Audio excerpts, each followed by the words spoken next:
But Prof, shouldn't we celebrate fiscal discipline? Because some would say that spend at the expense of having overruns, spend at the expense of resulting inflation going up substantially. So if I can manage my spending in a way that it matches the revenue that is coming in, isn't something that even though a government might not be spending, we should celebrate. The case may be, I'm trying to check my expenditure, I'm trying to check my weight, and I go not eating after 6 and all the rest, and some people complain that, Master, the food they eat. You know, am I right in trying to compare apples and oranges here?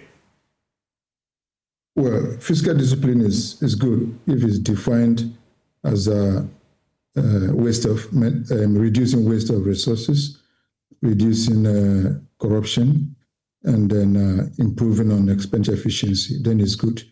But if fiscal discipline means that you should run a budget surplus as a developing country that has so much waste, so much idle resources, manpower resources wasting. People have finished university 5 years, 6 years, not getting jobs. Nurses are sitting at home, teachers are sitting at home. Universities cannot employ lecturers when there are so many students. Roads are terrible from here to Kumasi, all over the country. You need to invest in infrastructure. You need to invest in the productive capacity of the country. And if that means you must run a reasonable budget deficit, and as far as this budget deficit is going into investing, even in the private sector or households and individuals, people borrow to invest in real estate, to invest in businesses, and that's not imprudence.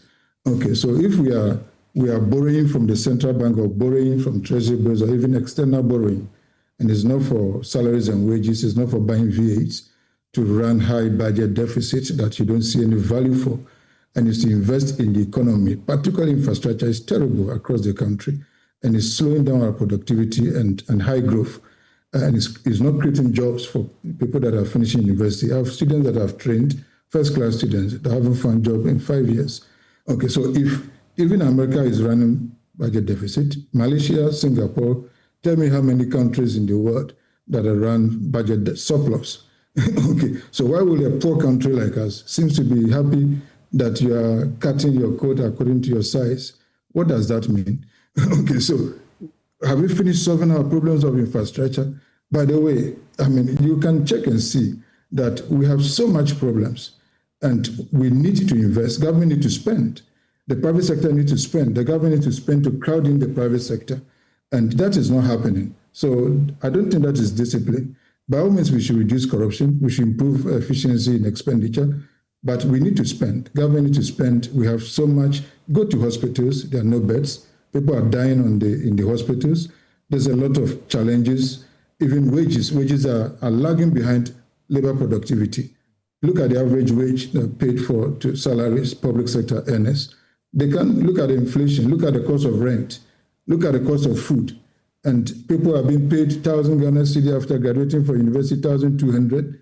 So, and if all of these things are problems to solve, and the government sit down and say, well, we are trying to be disciplined, well, I don't know what that means.